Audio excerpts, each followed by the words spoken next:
It's easy. Speak easy, baby. What up, though, ladies and gentlemen? I rushed down here. I told people I was going live. Still came a little late. It's okay. What up, ladies and gentlemen? It's your boy Easy. We are live from the Speakeasy Studios, aka my motherfucking basement. And yes, I am wearing the same hoodie as last time. You wanna know why? Because it's cold in the Speakeasy Studios, goddamn. I had to get some water, some agua. Me. What up, though? I'm gonna wait for some people to get in the building. Not to overpay. TO. What's a TO mean?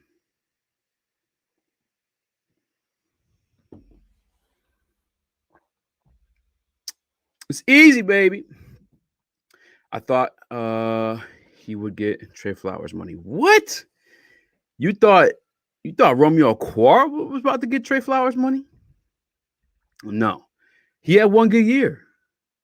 He did play all 16 games. Let me pull up some articles. I'm not gonna lie, my initial reaction to the Romero Okwara signing, I wasn't happy.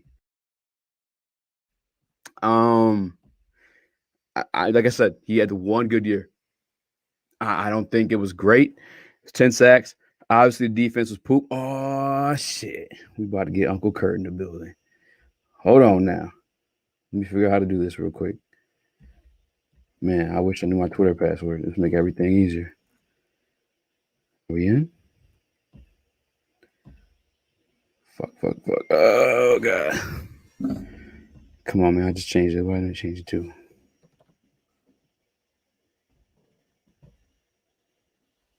I know that for sure ain't that fucking password. I don't know what I was even thinking. All right, I got you, Curt. Give me a minute.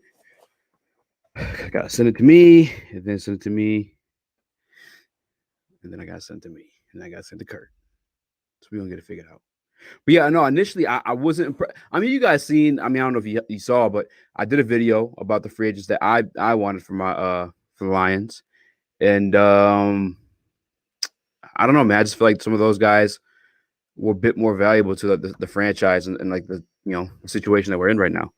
The state of the franchise, in my opinion. Again, just my opinion. 13 mil a year. Now, I will say this that made me cheer up a little bit about the deal is that it is up to $39 million. It's not it's not guaranteed he's going to get $39 million, which from what I was reading from before, give me one sec, guys. I'm trying to get this there's a link out. It means that I can't multitask. Very, very clearly, that means I can't multitask. No, it means that it's a little less money. I think from what I was reading before, though, like I was going to say, is $10 million a year. So, a little less than 13. How can that work? I mean, I don't know. I have to see some contract detail. Hopefully, Curt will have some of that. I think he was the one who reported to me. Well, actually, no, I was on live stream with y'all. I was on live stream with Ben and all them dudes. First of all, yeah, Art, man, we can get into the boxing thing. Curt, I sent the link. It's out. I thought I'd get something like 18 mil. You out your damn mind. I mean, we'll see. I do like to introduce. I think this is actually the first time I've had the gentleman on my show. Curt Steele. What up, though, Uncle Curt? What up, though? What's good, people? What up, man? Hey, what's up, man? Hey, I know you want to talk about this. You hit me up. You put it in the, we put it in the DSA chat. I put it out there. I understand where you're coming from. Some people say, oh, he's only had one good year. Actually, his first year in Detroit, he had 7.5 sacks. Okay. Now your last year, the year before that, last year, 10 sacks. Let's kind of look at where he ranked in the NFL last year as far as his overall numbers. Quarterback pressures for defensive end, he had on third down, he had 30, which is first. This is his third down numbers. Pressure rates was 23.8, which was first. Sack rate, 4.8%. That's second. Defensive stops, which is 11, tied first. So the guy was a force on third down. He was 10th. He had 10 sacks last year, which made him 10th in the league. He's only 25 years old. So that's the one thing I'm liking about the deal. I mean, Yeah. he's young. It keeps him with his brother. So, you can get, him with his brother for a while and making sure that they kind of build a tandem. I mean, that probably be what the Watts really wanted to do, but they were too young. JJ was too young TJ was too young when JJ Watt came into the league. So I think that you can look at that and grow something with those two guys. Now, I'm not saying it's a great deal. I think it was something that was necessary. I think that the Lions are going to, Disney's going to give him about probably a $3 million signing bonus, and there's going to be about $10 million a year. That's what his, according to Spot Track, that was what his fair market value was, about $10 million. He wasn't going to get sick. I mean, think about what the Bucks are paying for Shaq Barrett. 4 years, $72 million. For sure. I mean, we got him on the cheap. Was his 1 year an anomaly? I don't know. He's at 25 years old though. I mean, that is a bright spot for sure, is the age. Like him only being 25. I think another bright spot would be, like you said, his brother being there. I like that too. I like that as far as like development of his brother as well. Like who wouldn't want to fucking ball with your brother? You know what I'm saying? Like, you're truly out there. I mean, they say it, during your post game speeches, like, I'm out there with my brothers. Like, that's a real case scenario for him. You know what I'm saying? So there's definitely some bright spots. So now looking at this too, and I'll get this on the screen, it does look like it's a heavily incentive-based contract. So that makes more sense as to why we even could afford it, to happen this year too. I'll get on the screen too so we can read. Let me know if you can see that. Yeah, I'm good. You want me to zoom in a little bit? Yeah, okay, there you go. Yeah. There we go. I'm old. Hey, Uncle Curt's got a podcast too. If anyone's like in here new, I mean, everybody knows your stuff. But if you don't, you want to plug that in real quick? Yeah. Okay, I'm on 2 shows. Actually, I'm on Detroit Lions on the Prowl. That's a daily show. We do that Monday through Friday, 11 a.m. You can check out our premieres over on our YouTube channel. And then my original show, me and my man Shawnee J put it out on the Die Hard Den podcast. You can check out our YouTube channel. You can check us out over there on Belly Up Sports. That's where both our shows are, on bellyupsports.com. So go over there and check us out. We do big things over there for Die Hard Den podcast and Detroit Lions on the Prowl. Yes, sir. And digging into this contract a little bit, it says NFL insider Ian Rappaport reported Lions and Romero Okwara have agreed terms, $39 million. Yes, former undrafted free agent with the New York Giants in 2016. Okwara was waived in 2018. He landed in Detroit in 2019. Let me get back on the tab. The 25-year-old exploded. He's so damn young. That is a bright spot for sure, man. Only 25 years old, man. That is huge for us. Well, he exploded in 2020, earning 10 sacks, leading a bad Lions defense. It hurt to read that out loud. Really bad. That one hurt to read out loud. It is, man. It is. Yeah, it is what it is, man. Okwara boasts athleticism and relentlessness off the edge. He was a bright spot on an otherwise lousy pass. All right, get it on, NFL. Quit picking on us. Okwara generated 61 total pressures, 5th most among edge rushers, to go along with his 10 sacks. For comparison, the next closest Lions defenders, I don't really care about the Lions defenders, I'm on against the league. Yeah, what was the numbers you brought up again? The league? His third, look at his third down numbers. I'll pull it up again. His third down numbers, he was 30 pressures on third down, which was first in the league. 23.8 pressure rate on third down, which was first. Sack rate, which is 4.8%, and which was second. And these are like the next gen stats. So he had defensive stops at 11, which is tied for first. His pass rush get off, I don't know what the heck that is, but it's like 13th in the league. But like I was saying, like his 10 sacks total for the year put him 10th overall in the league in sacks. Yeah.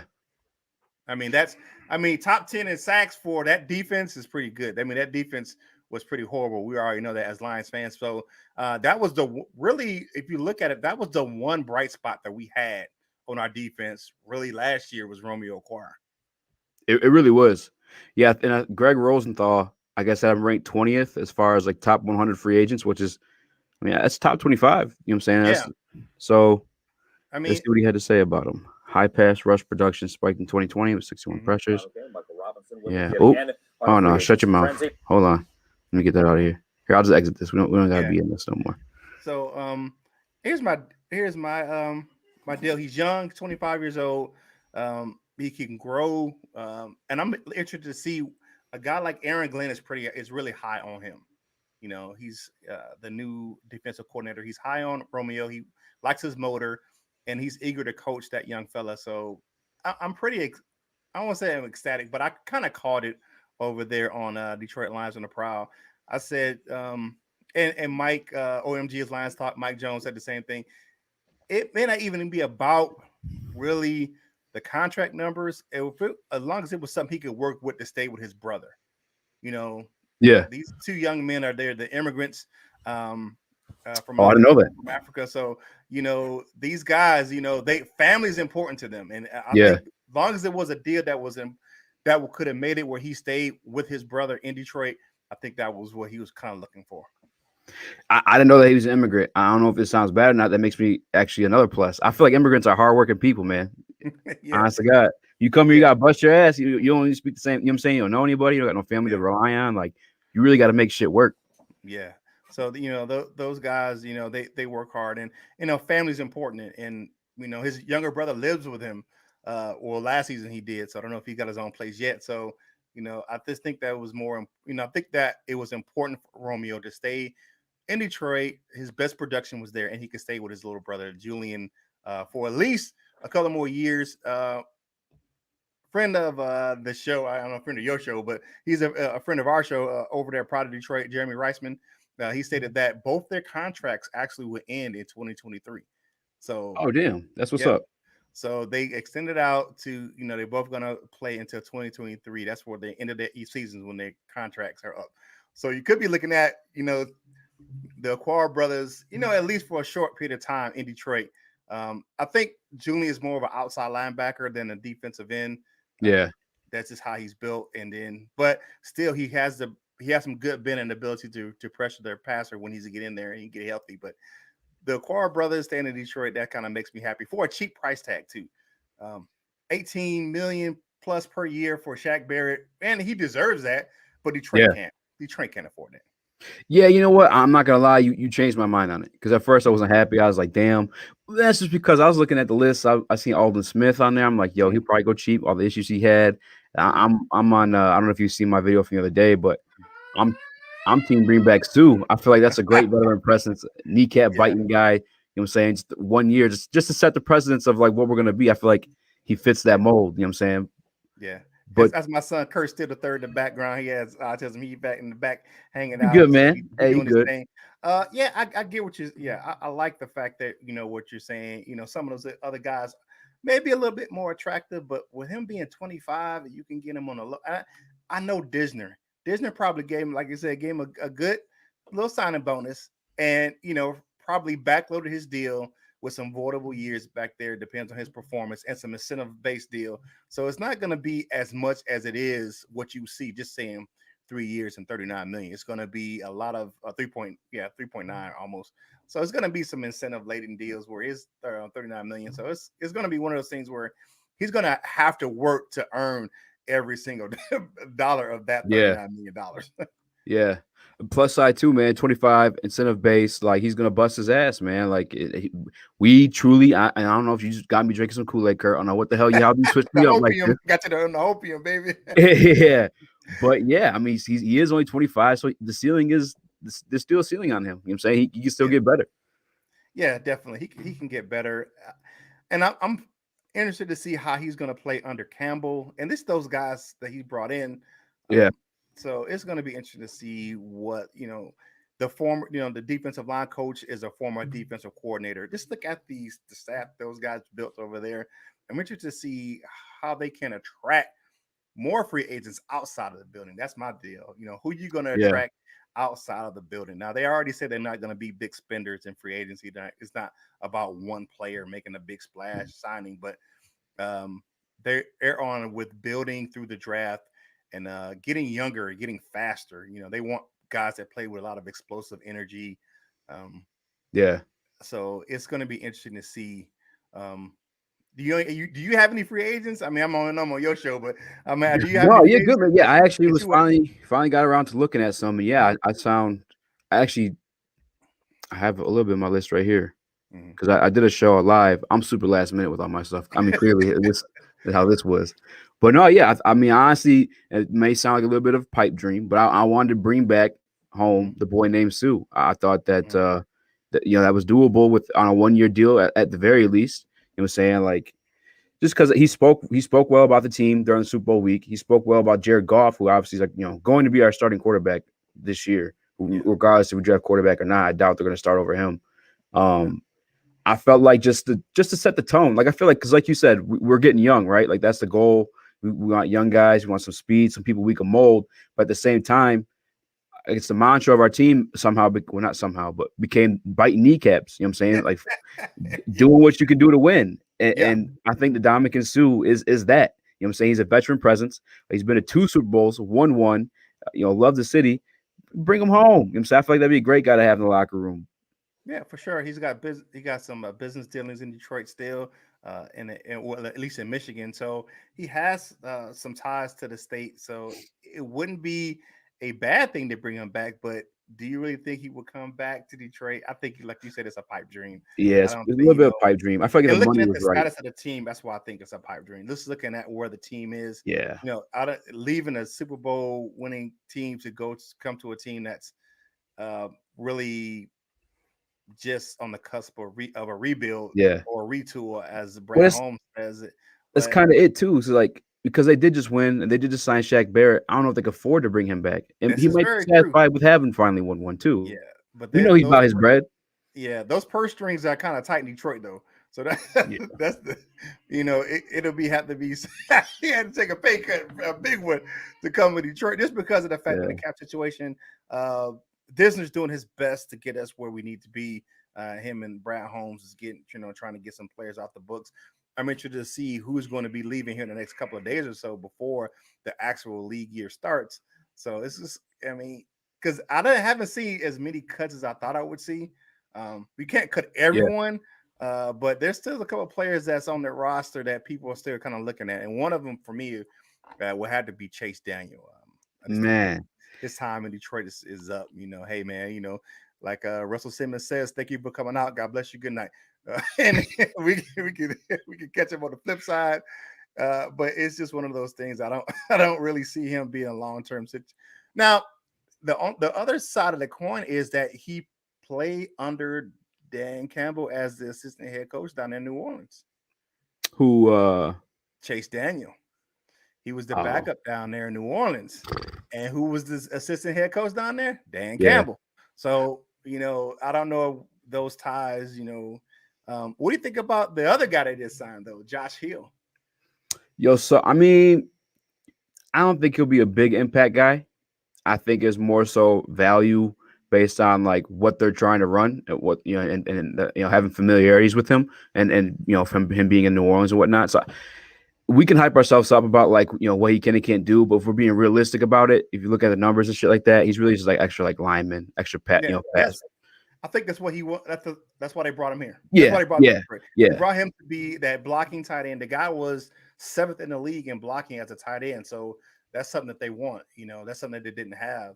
Like Jesse James was an all right blocking tight end, but he wasn't top 10 in the league as a blocking tight end. Yeah, you want to leave Hockenson. Not even close. He's more of a pass catcher, in my opinion, too. But you want to leave Hockenson. You want him to block some, but you want him to be a weapon. You want him to be out there in routes down the field. So you want to bring another guy in to do the dirty work, the nasty work, the trench work, and that's what he fits right there in Detroit. So he's a Dan Campbell type of guy. He even wears Dan Campbell's number. He wears 89. Oh, for real? Yeah. That's awesome then. So yeah, that's what they. You just look at that. I'm taking over your show, man. What you no, man, I'm tweeting that we're live right now. So keep going, man. I'm tweeting that we're live. But you look at that, and I think he's like I said, he's there to do the dirty work. Smashing people in the mouth, bite some kneecaps. Get some. Maybe they'll get called for him. Some chop blocks, some back. Put some people on their back. Get downfield, knock a safety down, knock a linebacker down, and do some grunt work for the Lions, and that's why they brought him into Detroit. It's just one of those deals where, it's just going to be a slow kind of retool. I don't think it's going to be in for sure. One of those things where these Lions fans, you heard it. If you ain't heard it from me on Lions on the Prowl, you heard it right here on Easy. Speaking it's going to be a slow grind for the first couple of years. So, don't be don't be getting your hopes up too. We ain't finna be making the playoffs in the first, second year like we did under Caldwell. Because it's Yeah. And I would say this. I hate to talk about the last regime, but they tore this thing down to the studs. Oh man, the cap situation that we have, and I get some of it Stafford too, but like the cap thing that like this is nasty, man. Like it's like a not scorn. good. It's like somebody who's scoring in a scoring relationship. They want to leave. They want to take you. They want to take everything on the way out the house, on the way out the door. You know, I'm taking everything. You know what I'm saying? I want this TV. You know what I'm saying? I want the stereo. I want everything. You know what I'm saying? I'm gonna leave this house bare bones because of the fact that I just don't understand what they were doing. The talent wise is bare bones, and so is the cap situation. They spent so much money on mediocre players; it's ridiculous. You bring in you giving second and third string Patriot players starter contracts. Yeah, that was shit that used to piss me off. I wasn't so upset with like what he did in the draft. Is the free agent moves he made, and the trades is awful, man. They were god awful. It seemed like every year we're giving late picks for the Patriots for nothing, like nothing. And then signing the scraps is like you just taking care of all your boys. Like what's going on here, man? It was like you can't build with the Patriot way when you don't have the Patriot type players. You're building the Patriot way with the Patriots backups. I mean, it's not the same. People are second and third string for a reason. I'm not saying the guys aren't good because they're in the league, but you have starters for a reason and you have backups for a reason. And every backup can't be a starter. You know what I'm saying? So yeah, it is what and he couldn't coach like Billy B. You know what I'm saying? Like even with even if we had those starters, I doubt he'd be doing much with them because he's not Bill Belichick. We learned that quick. Did you hear he's actually was the signature for the Patriots on Cam Newton's 1 year deal? Seen that. I don't know what the hell his role is over there. I don't care. I don't know. I'm glad he's gone from here. I hear rumors that the Patriots might be interested in Kenny Golladay. I don't think he'll go. If he won't go, man. He don't like. Remember when Stafford was on the trade block, he said, "What's the one place he wouldn't go to? New England." I'm not going there. You know what I'm saying Kenny ain't going there, man. Yeah, he ain't going there. He had a taste of that. Like, no. Yeah. It's you know what? That's exciting time. It's the first day of free agency frenzy, man. It's just I'm happy you had me on to talk about my man Romero Okwara. It's a lot of people are excited. I know his brother tweeted out, saying that he's glad to work with his brother and work on, he can learn from the one of the best guys in the league. I mean, the guy was top 10 for a reason this year. Maybe it's his breakout season. Hopefully we can get some more to come. And being 25, man. Man, 25. When I was 25, almost 25 years ago.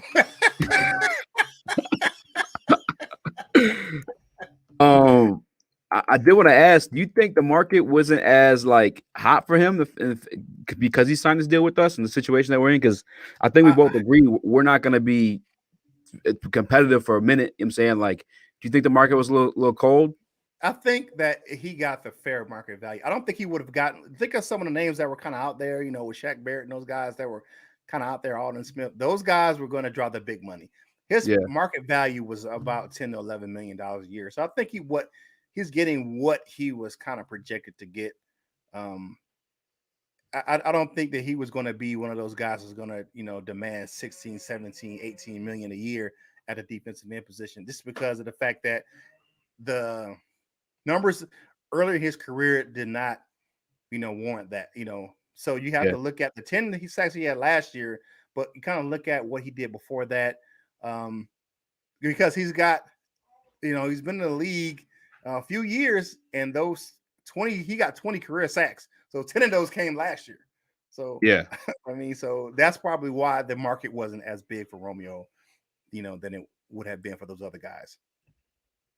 I think you're right. I think anywhere he went, he probably would have got that heavily incentivized deal, and it was probably the benefit of having his brother here that probably kept him here with us. Yeah, with family. It's come on, because a lot of people preach, family and talk about family. You know what I'm saying, but a lot of people don't get to live it. You know what I'm saying? Yeah, you only see it, a few times around the league. The McCarty brothers out there in New England, which probably one of them probably be going this year, and then you have the two of the Watt brothers playing in Pittsburgh.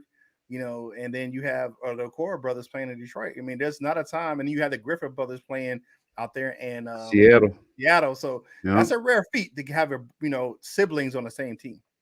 Were you surprised to see JJ go to Arizona instead of Pittsburgh? I was surprised for him to go to go there. I didn't think he was going to go to Pittsburgh. It's because they don't have the market for him as far as the money wise, and they don't have a really position for him. You know what I'm saying? He would have to get in to fit in Pittsburgh. And then, I think one of the things, I think he wanted his brothers, especially TJ, to make his own name in Pittsburgh. I think is why he didn't want to go there, because he has his own thing going. TJ's he's one of the biggest names in Pittsburgh right now. So he's great. Yeah, so he does his thing out there. I would have thought, to be honest with you, I thought he would have came to the Midwest. I would have looked at. He said that. You know what I'm saying, before Chicago, maybe Cleveland, something like that, or close to where his wife plays soccer. And then she plays in Chicago. So I would have thought he would have been in the Midwest. I never would have, I never pictured him coming to Detroit, because right now, right now, to be honest with you, you have to look at what we are, who we are. We're not a big time really market for free agents. We're not there's not a big selling point for big time free agents for Detroit right now. Now that's not saying we won't be in the future, but for right now we're not. So I expect us to be in the market for a couple of second tier good free agents. That second tier, third tier, maybe in the next week. Beginning of next week, the end of next week, where we're gonna get some players we want.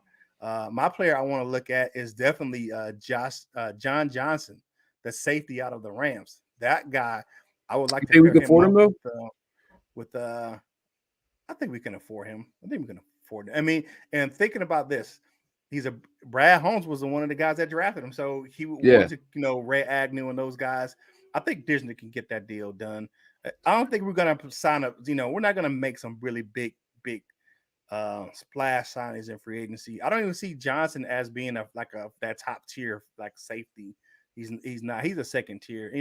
He had a breakout year last year, but he's kind of like that Okwara type of deal where he's maybe that second or third tier type of. I would say second tier, probably free agent safety. But he can play. The dude can ball. Oh yeah, he can ball for sure. He's like one of them dudes was like he doesn't do anything like sexy or like that jumps off the film, but he just does his job. You know what I'm saying? Like he fills the gaps. He makes the tackles. And one deal with him, one thing that's attractive to him coming to Detroit is Aubrey Pleasant. We're forgetting that guy right there. Who's that? He is our secondaries coach. He was the secondary coach out in LA as well. So he was the Rams secondary coach. That guy can coach. Go out there, go on YouTube and check out some of the way he coaches. That guy can coach. He's a Flint native. Shout out to my Flintstones. Oh, for real? That's what's up. Yeah, your boy Curt is a Flintstone. This is my son. Hey, dude. He's waving at his dad. Real quick. Yeah. And shout out to Flint, all the Flintstones, and what's his name? Aubrey what? Aubrey Pleasant. Aubrey Pleasant.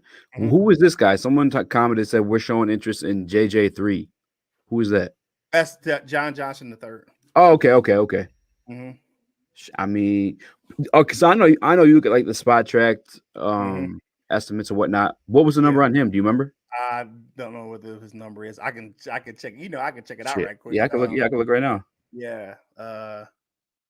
John Johnson is a really good safety. If you look at his comparable skills to maybe Tracy Walker, which was very underutilized in Detroit last year, he's comparable, where those guys are kind of interchangeable, where you can play one at the line and one back, and they can kind of flip-flop. So they can really help disguise what you're doing on the defensive side of the ball, because you can play Tracy Walker in the box. You can play Tracy Walker in the back end. You can play John Johnson in the front. You can play John Johnson in the back end. So you can, match him up with a tight end. They both are kind of long. Wow, I don't know if we're getting him. Who's that? I don't know if we're getting him. Yeah, I'll share the screen real quick. Let me just close out all the Pornhub tabs. No, I'm playing. So my computer's for some reason when I'm on StreamYard, my computer's just so much more slower. Yeah, but I was looking. What were you gonna say? I'm sorry. Oh, $8 million a year. $8 million a year. And I was looking too, like the money he was making beforehand, Mhm. not much. So he's probably looking to Mhm. get paid, like regardless. You know what I'm saying? Like, Well, I would say I will caveat to say this is that you're gonna have a lot of guys who's gonna take a smaller deal or maybe a 1 year prove it deal.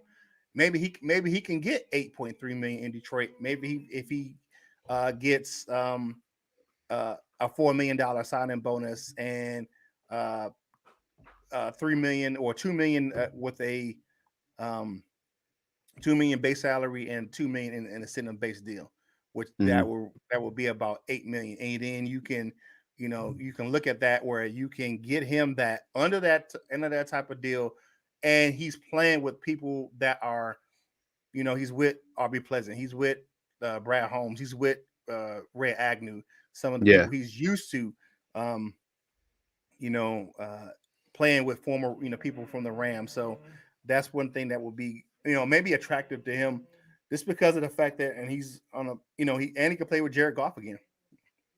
Yeah. I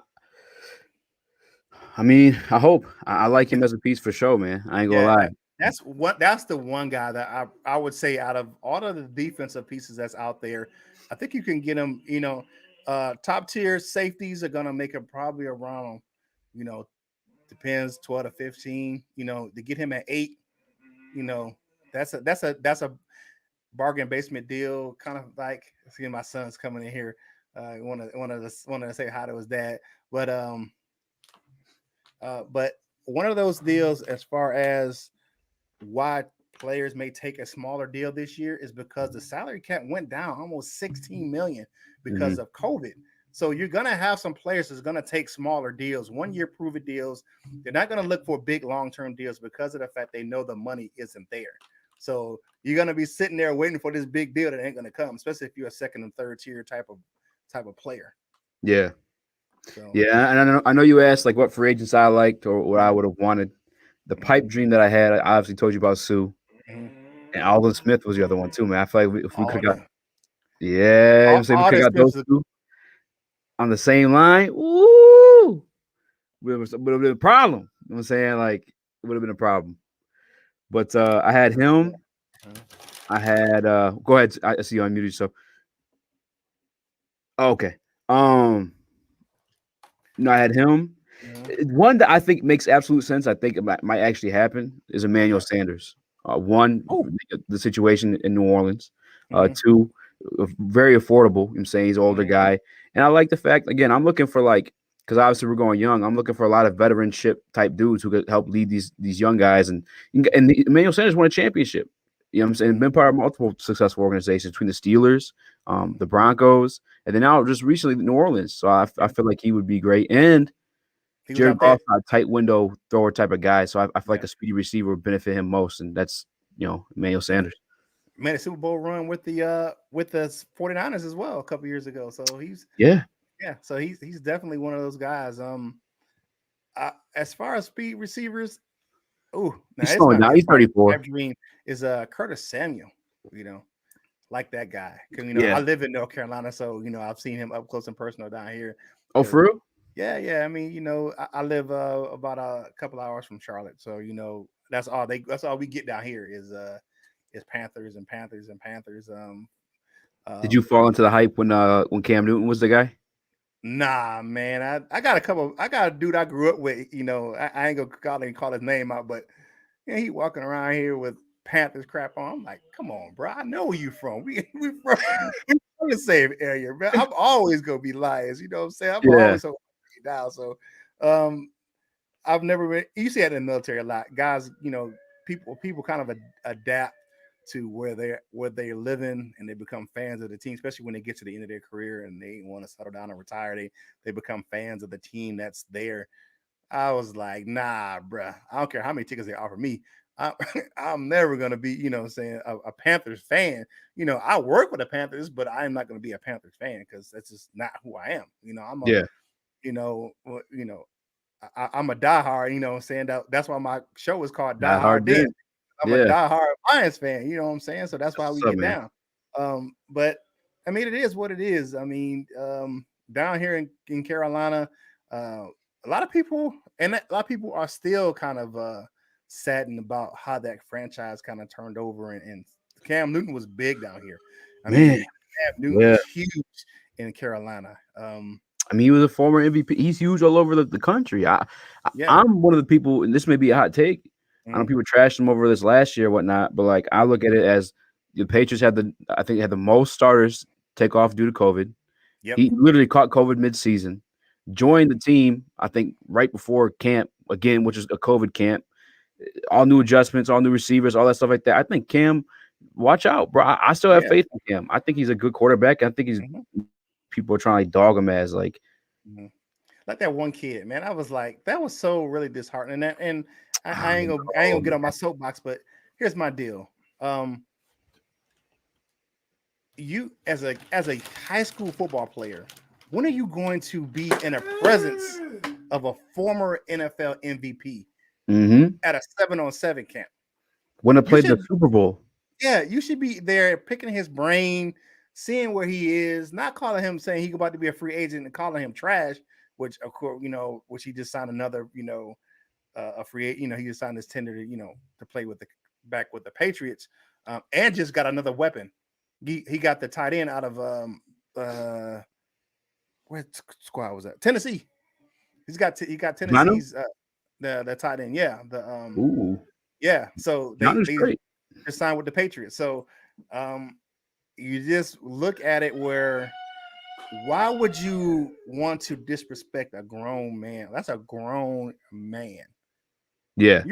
That's a grown man. This is another thing too. Like, forget the MVP, forget all that stuff. Like, a grown adult man too. Like, come on now. Yeah. But he's there to help you. He's there to help you, and you want to disrespect this grown man. You about to make me go get my belt, Curt. Out of his hey man, I'm 49 years old. You call me Uncle Curt for a reason. I'm gonna tell it like it is, brother. 49, hey, dude. And here's my deal. Cam Newton could have asked that dude to leave his camp and never could have came back. Yep, could kick him out.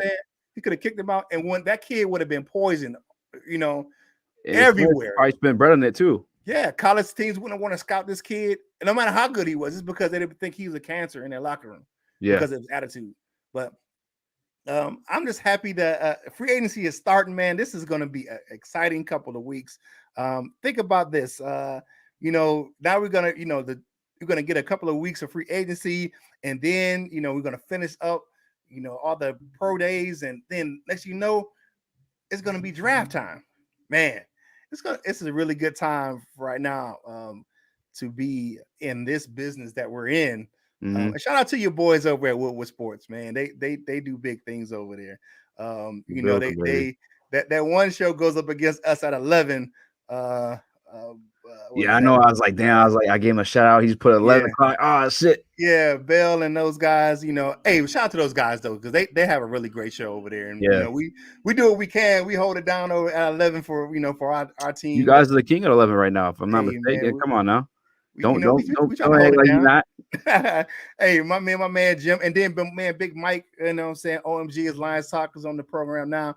DSA, we holding it down, man. You part of DSA as well. So yes, sir. I like the fact that and shout out to Dr. Detroit in the comments. That's one of our guys. He's our gold member on Lions on the Prowl. So he's one of our membership. So shout out to the doctor. He's always in, but we love doing our show over there, and I like this. I like the fact that the Lions are kind of. I said this morning. Brad Holmes is taking a long game approach to it, where he's not going to sell the farm. A lot of new GMs come in, and they try to make these big old splash signings and these big old big moves, and they kill their salary cap. And I like the fact that Brad Holmes is taking his time and making the deals in the short term like he needs to. Yeah, and I like that they're not afraid to like tear down to build up. You know what I'm saying? Like they're not holding on to like Kenny Galladay, for instance. You know what I'm saying? They're recognizing like, yo, we don't need you to do like what we're trying to do our way. Like, we may offer this to you. If you can't take it, like, oh well. You know what I'm saying?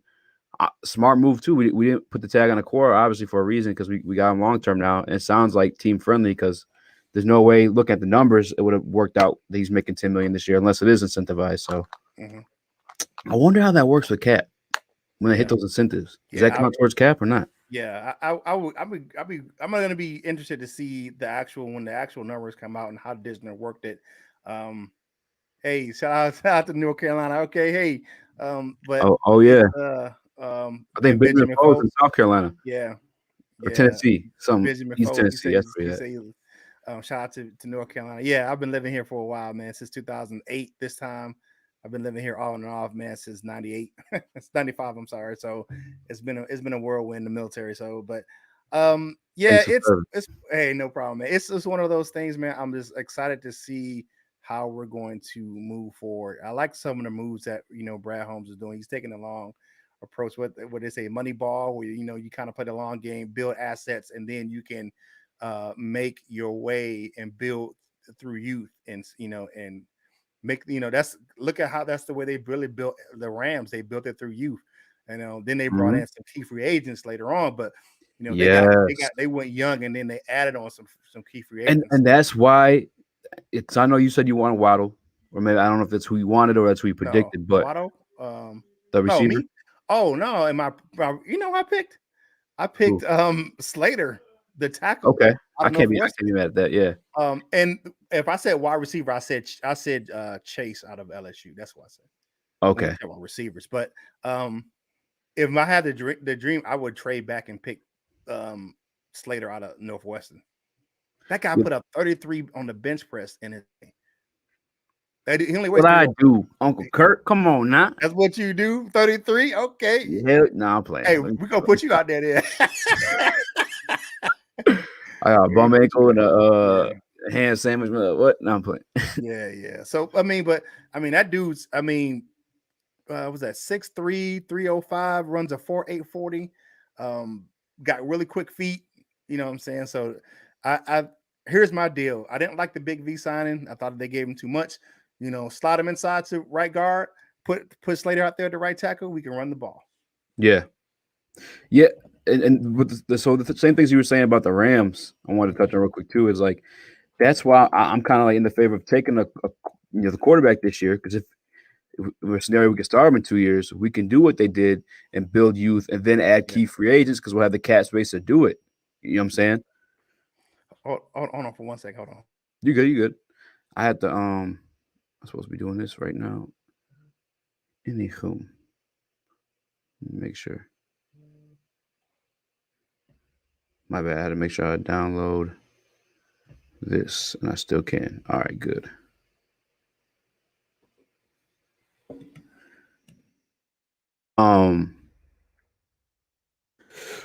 I see you, D-Town. I see you stirring in the comment, or wherever the hell we were. I seen you had us like winning 8 games. Yeah. I think you're tripping a little bit. But no, back to what I was saying though, how you talking about how the Rams built off, those key pieces in the draft, hitting the draft, young guys, and then sprinkling those free agents. I'll tell you, a quarterback on a rookie deal help you sprinkle some free agents, man. Around that time, you got Nick Bosa hitting the market, Devin White hitting the market. Sounds good, man. No, come on. Those gonna be some big name free agents. They're gonna come with a price tag. So White is a beast. Yeah. Woo, sure, man. If you had that rookie, if a quarterback on a rookie deal, you can afford them. Yeah, this is very true. I feel what you're saying. Do I think it's gonna take 2 to 3 years right now anyway? Do you think the Lions are? The only thing I have an issue with is how much money that the Lions already have tied up in quarterbacks right now. With the contract with Jared Goff and then the dead money they have with Matthew Stafford. And it's just going to be one of those. Are they going to, even though the rookie pace with the rookie raise scale is not going to be exponential amount of money, but it's still going to be sizable for a first round rookie. Taking it one to the third round or something like that, or maybe down the draft. But you're going out to get Trey Lance. Which how you call him? Trigger Trey? Trigger Trey. We on the Trigger Trey. Trigger Choo Choo train. We own it. Yeah. To be honest with you, I Go don't ahead. know if he's there at 7. Yes, man, it's weird, man. I don't know. I was watching something where Chris Sims say a second round quarterback. He's been all over the place in terms of like predictions. Looking at, but coming out that pro day, I've seen some. You like what you saw? I've seen some boards where he was, he was a second or third ranked quarterback. I think I even seen him, the number 1 quarterback in the draft. So wow, I don't see that. I think Trevor Lawrence is still that's his overall number 1. I see. He definitely has the strongest arm though. Oh, well, yeah. That's like I'm saying. You have that, and he can run. He can flick that thing, and that's the one thing that. And that's one thing I see that a lot of people aren't looking at for Trevor Lawrence is underrated. Is that I think Trevor Lawrence's running ability is underrated, but because that guy can run, he got some wheels on it. It is underrated, yeah. Slept on. But I don't know if Trey Lance is there. I'm not sure he's there. He is, because you got some teams that's going to be trying to jump us or jump up to get there. And you have a team like the Eagles too, who already have a quarterback, or you assume they already have their quarterback in Hurts, who could also trade back, and they're the pick right before us. Yep. So it's gonna be one of those. It's gonna be, and I've heard that if you want Trey Lance, you better get him before 7, because if you don't, he gonna be gone. So but and it's interesting how the fact that they're kind of playing into the vest as far as the Brad Holmes and Dan Campbell kind of playing it right. Everything's on the board. Like everything's on the board. They're not showing their hand like maybe Bob Quinn. Well, we got a quarterback and that's who he is, and we're gonna go this way. No, everything's on the board. So they all say everything's on the board, and that gets more teams interested in actually looking at that pick to try to trade up for it. But for sure, I like it. I like where they're doing things right now. And don't discount the fact that they didn't do research on these quarterbacks, because don't forget, before this trade, land Jared Goff, we were in a situation where we kind of had to draft a quarterback. Yeah, we needed that, at least the quarterback of the future to kind of even sit behind Matthew Stafford. I believe that was going to be a deal for us. So the homework was definitely done. You know what I'm saying? So like, if they like a guy enough, it could be there. But real quick, go ahead. What were you gonna say? No, go ahead. I'm listening to you. I was gonna touch on your fact about the cap space. With taking them. I mean, it's just 1 year. I think the average of the first round QBs was $6 million. We're paying Chase Daniels that right now. You know what I'm saying? Like, if you know what though, I'm all for it. If we cut Chase Daniels, I'm all. Hey, we got Curt. Oh, yeah, Curt. Let's do the trade train. Hey, we cut that dude, man. All aboard. And my deal with Chase Daniel, and I'm not saying that he's not he's an all right backup. He's a good clipboard holder, but as far as what we want in Detroit, look at what we bringing in. He doesn't fit what the Lions are going to do with Jared Goff. But you need to have a quarterback that's good in play action, and I don't know one thing that Chase Daniel does particularly well, besides put an earpiece in his ear and Yeah, you've been a Lions fan longer than me. Yeah. Is there a worse free agent signing other than Chase Daniels like that? What as far as a quarterback, or just any free agent signing? Like, I feel like that's up there as one of the worst. Like, why tie up that much money in a backup QB who isn't even like? He wasn't a top tier. He wasn't a top tier backup. Exactly. And then you gave him top tier backup money. He got paid more than Jameis Winston and Cam Newton put together. Like, what do you? You know what though, Quinn Trisha, they got what they needed for their troubles. You know what I'm saying? They got what they needed for their troubles. It was just a ticket out of town. That's what they got. They got what they needed for their troubles. But I will say this, it's all hindsight's 2020. I would never look at hey, what's up, one funky Lions fan? That's another regular for us over there on the Detroit Lions of Prowl. Let's looking at what the Lions are doing, and I don't understand what Bob Quinn's thinking was about signing Chase Daniels. I don't know if I can name a worse quarterback. I don't know if I can name a worse free agent signing in the Lions history. Thank you. And then they try to like put some makeup on it. We're like, well, he's a great team guy and mentor. Like we had a veteran quarterback at the time. Who was he mentoring? You know what I'm saying? Like Stafford had been in the league over a decade. Like you can't use that excuse. What Stafford's mentoring everybody. yeah, you know what I'm saying? Like, come on now. Damn. To be honest with you, I would have put David Blau on I don't know how he got over the depth chart of David Blau. David Blau should have been in the depth chart over Chase Daniel. I agree. Yeah, I 100% agree. But it's going to be an interesting chain of events coming up, man. It's just so exciting to see, like I said, free agency and man, and shout out to you, man. I don't know if we've kind of given your shout out and your due from the DSA, man, but shout out to you, man, for going over to Woodward Sports, man. I know you do your thing, so shout out to you, man, for having this amazing opportunity over there at Woodward Sports, man. They do big things over there. We trying to get where they at. We trying to get credential. We trying to get in the locker room. We trying to do what you guys are doing. So we all look out for our Lions on the Prowl. We coming for y'all. Hey man, I'll tell you what. I didn't know you were in North Carolina. That obviously changes things, but I definitely had planned on having Jim in at some point because I honestly do like. I'm gonna have Belizean on too and Terry Foster and whatnot too. But like, I do like sitting with older Lions fans because there are pieces and stories to this franchise that I didn't experience. You know what I'm saying I can know of it, but I didn't experience. Like the only thing that scares me about Trey Lance is the Andre Ware. Actually. No, he's not the same play. He's not even close.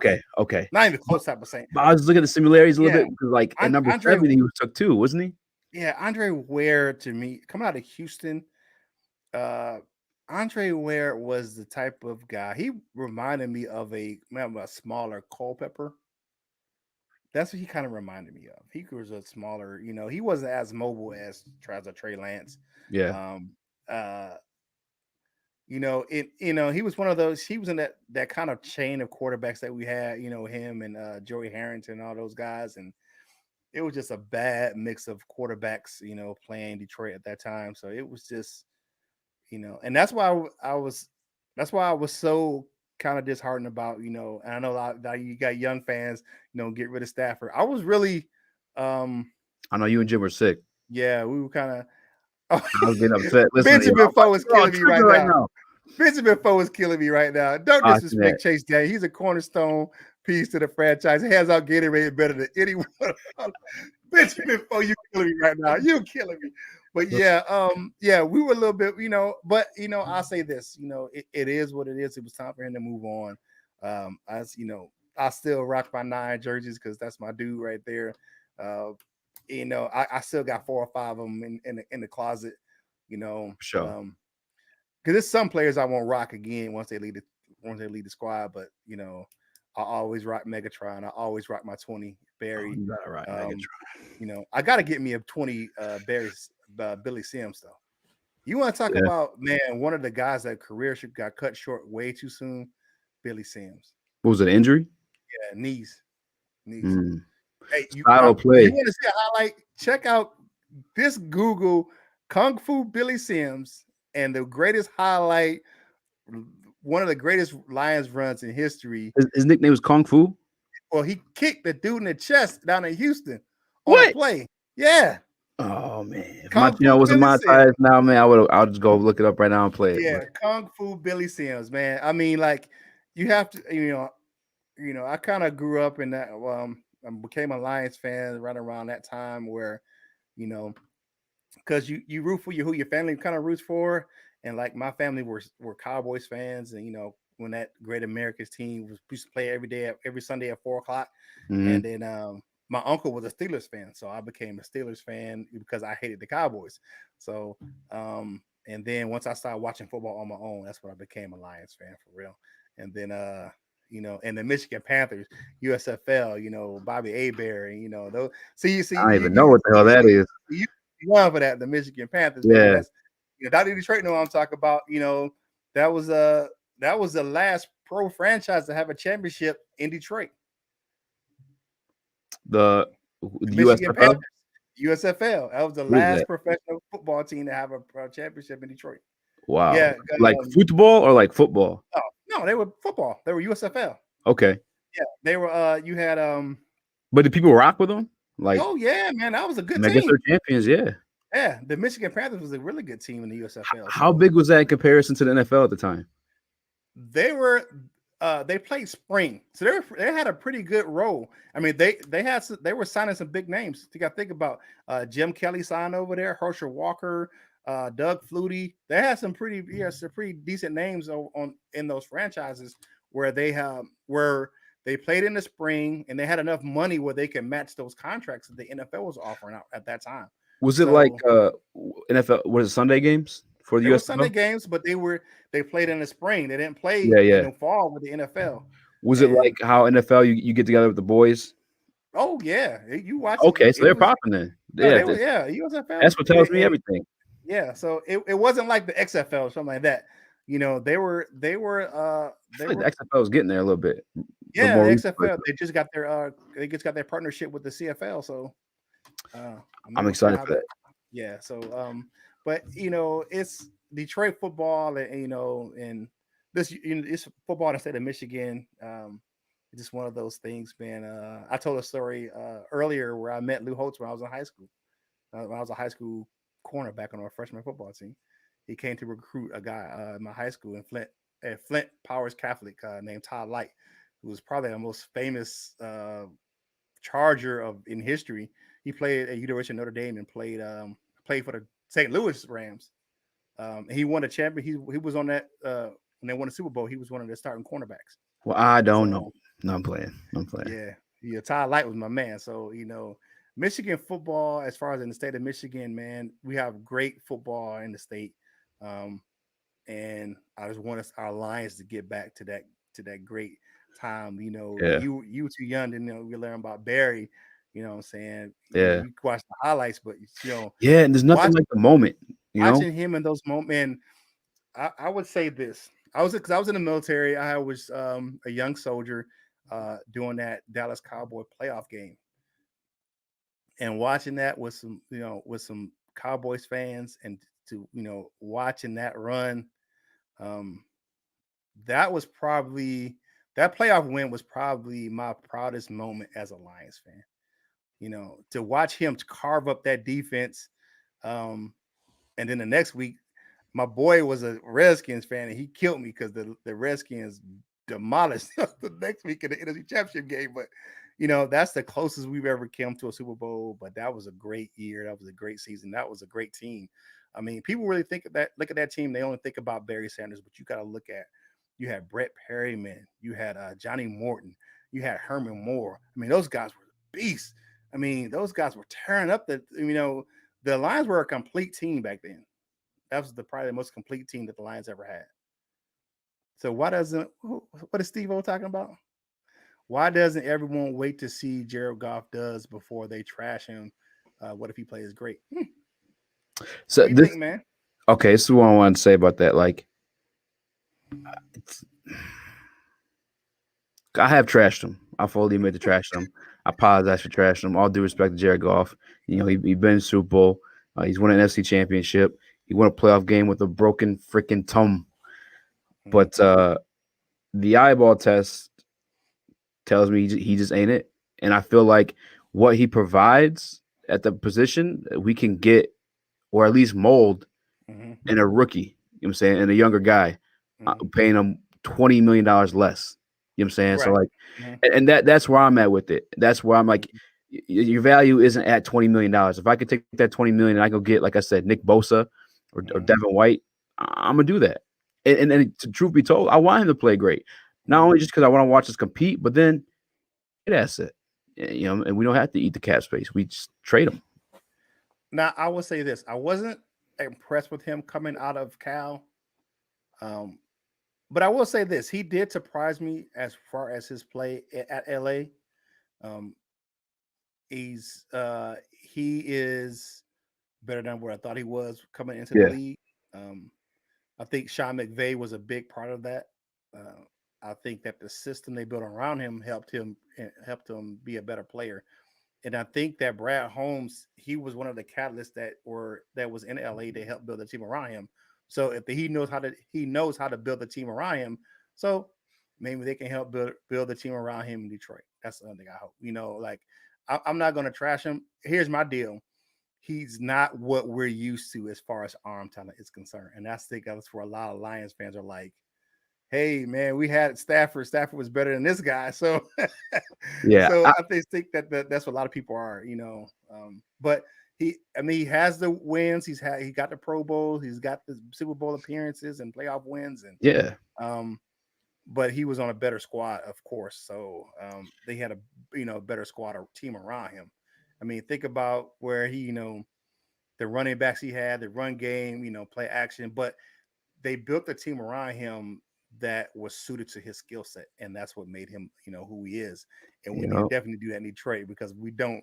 He gonna stink up the joint, boy. I'm telling you, because he gonna get hit, he gonna be down, and man, if we don't get that offensive line fixed and give him somebody to throw to, this is gonna be he gonna be hurting down for a year or two.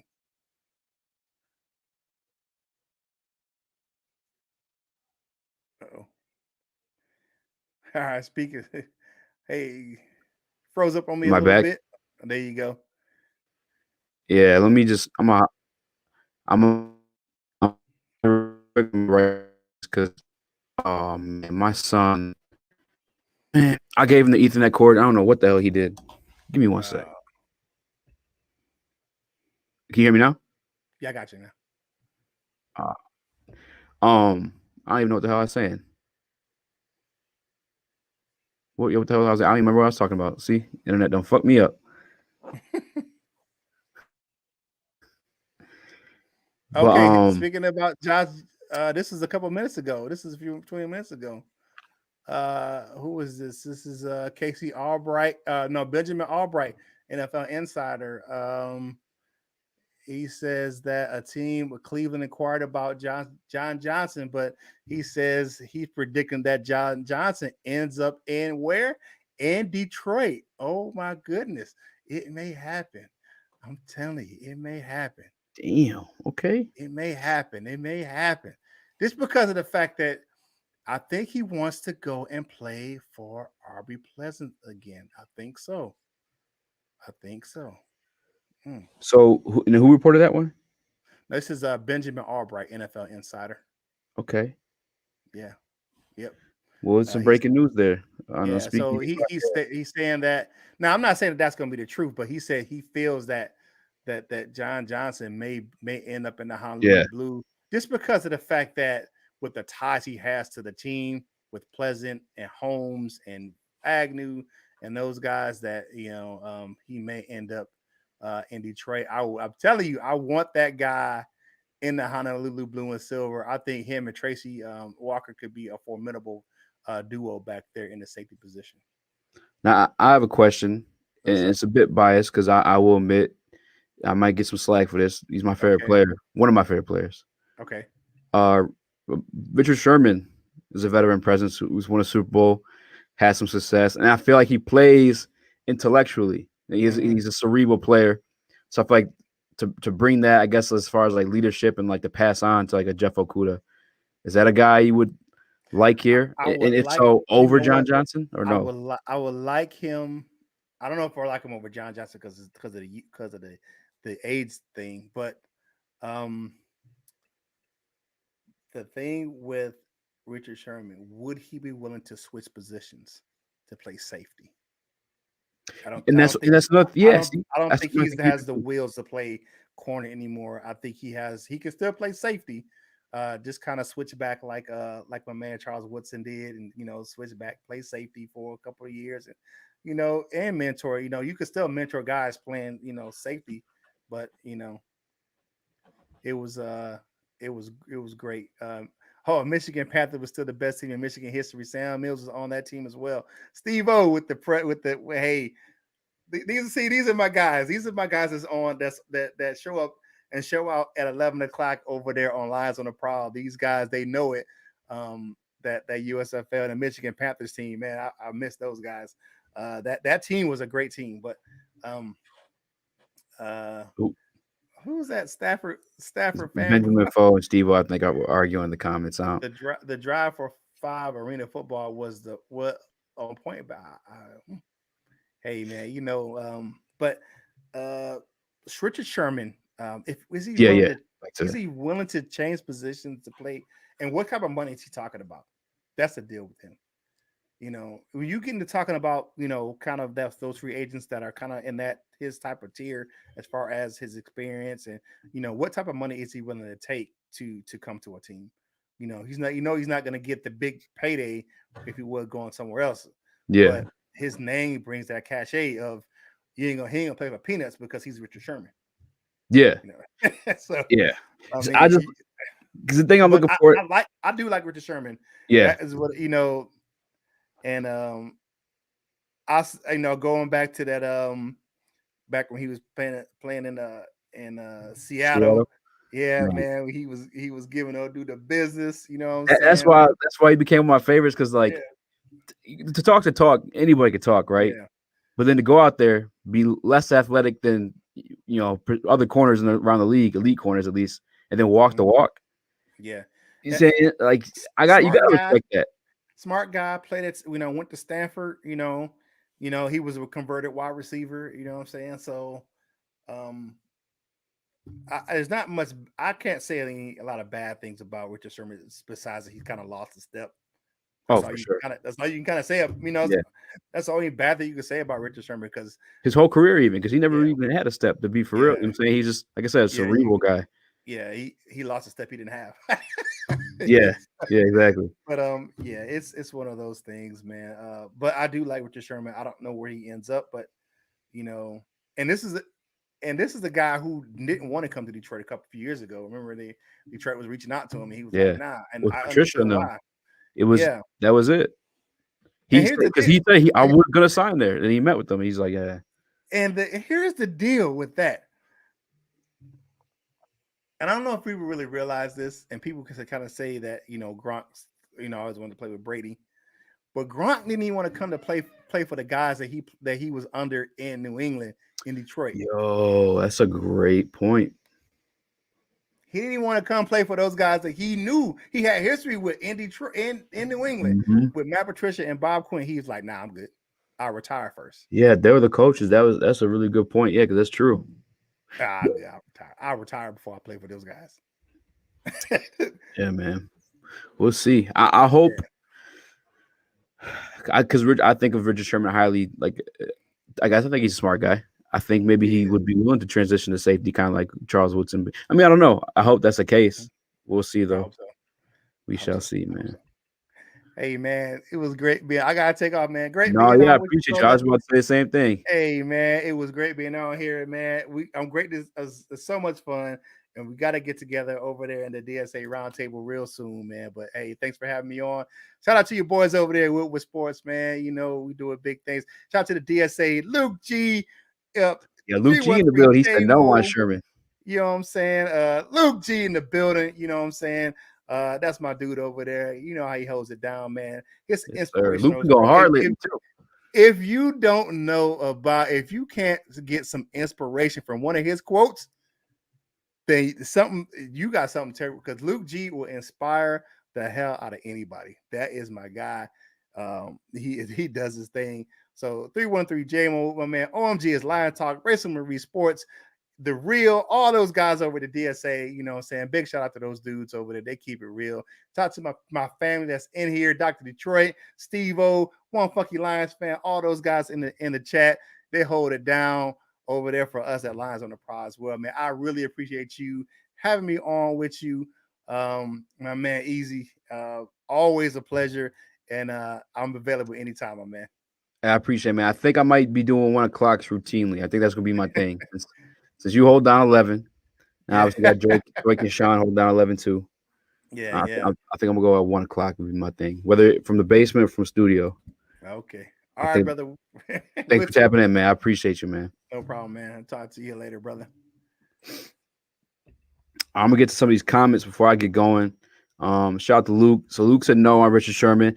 I can definitely see like why I know it. Like he's older, no wheels, whatever. I just when I look at if you haven't noticed like the same tune with my free agent list,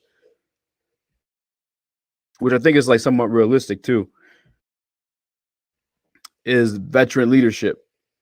because let's be honest, if there's a young guy on there that's valuable to our team right now, we're not going to get him. One, obviously, I mean, the history of our team. And that's not even one, actually. One's the cap space scenario. If you got a young guy, whether he was underrated beforehand or like, was on a kind of John Johnson, I would love. You look at his contract; he didn't make nothing really throughout his whole career. So, do you think he's going to take? We can't give him a payday. He's looking for a payday, in my opinion. I don't think we can sell him on winning, not just yet. Maybe he has a good relationship with Coach Aubrey.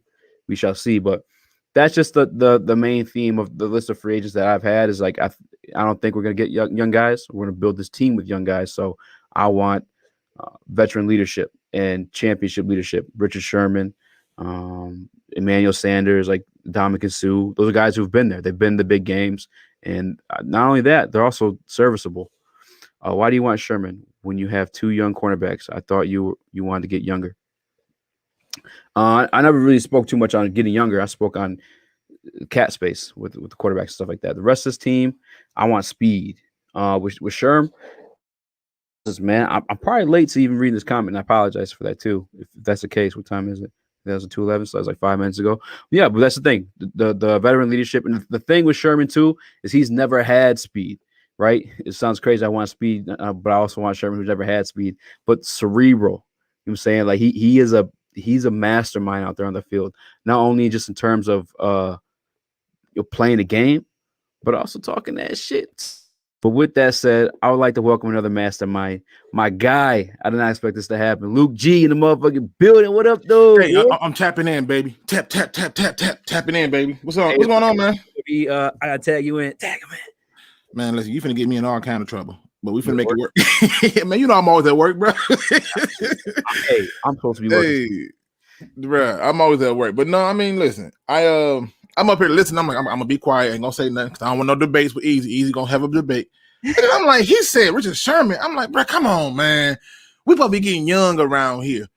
You know what I'm saying? We probably be trying to get youthful around here. We got two young guys. One of them we took 3rd overall. One of them I think we stole by taking in the 5th round. Who ain't, get him some shine, man. Let them play. Get him some shine with good safeties. And let's ball, man. Let's have some fun. That's how I see it. You know, yeah, I feel like that's what he brings, the presence of the veteran leadership and like the championship pedigree he's had, man. Like, don't forget, like, jumping from Seattle to 49ers, they went to another Super Bowl. He helped them go to the Super Bowl too. Yeah, but you can look at you can look at all the variables and see that those are two different scenarios. He left one good team, went to another good team. The 49ers wasn't no slouch. They had quite a few. They were a slouch. That's why when he signed, everyone was like, "What? The 49ers?" Yeah, they was a slouch because people was hurt, not because they was garbage and didn't have talent. they had quite a few first rounders already on the defense. They had talent on the offense.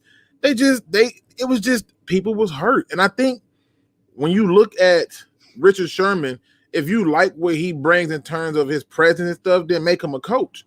He can't come here and play. At this juncture, he's a safety at best, something he don't want to switch to. Shit, man. If he's willing, I would definitely love to have him here as a safety. I would just love to have him here as general. I don't know if he's. And we've done that before. Be a coach. Like we've done that before, where we've brought somebody in who had this whole pedigree of being on win, and it didn't work out. I mean, we done it before, and it did work out though with Rasheem Mathis. You know, a guy at the tail end of his career had some success. He helped build Slay. I mean, Slay would attest to that. If you even go back to our podcast with them. Yeah, but what I'm pointing out to you is the difference would be in this juncture is you already have a defensive coordinator who's a former DB. You don't trust him to get the job done or to hire the right people for us to have to develop our young guys. And then on top of that, you got these two young guys. See, you got to figure out what you're going to do with these young guys. And so if you're bringing in Sherman or Hayward or any of these older guys, the question becomes, what are they really saying about the young guys? That there are mistakes or that they should be gone. Yeah, I don't think you're necessarily bringing them in to like start them over those guys. Like I think one of those, even Sherm, I feel like maybe can even move to like a nickel spot. Or hey man, shout out to that mug, bro. That mug, I like that. That's nice. Yeah, show the people. I know. I know some of them can't handle it. They said we want to go make the tournament. You know, but hey, we still gotta make the tournament though. We still gotta play UCLA. I mean, I guess that's tournament though. We in there. We all right. We okay. Yeah, we punch our ticket. There you go. There you go. No, I mean, but realistically, man, I think that when it comes to adding players, it don't make a difference. How do personally? I was listening to y'all talk about the deal for Okwara. I forgot who I was talking to, but they was like, "Yeah, you're gonna be like 10 million." I'm like, 10 million. And I was like, man, that dude, if they were talking about Okwara, they were like, he gonna sign for 10 million. I'm like, if he come back for anything, it's gonna be between 13 to 15. You thought sure enough, that much? Huh? You thought he's gonna get that much? Yeah. You tripping? He got it. Incentivized.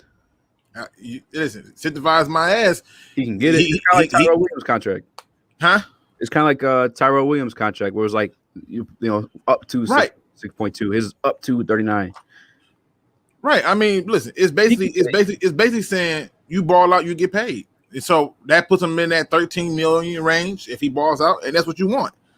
But what's going to happen is if he does ball out, year 2, he gonna be, I need to get paid more.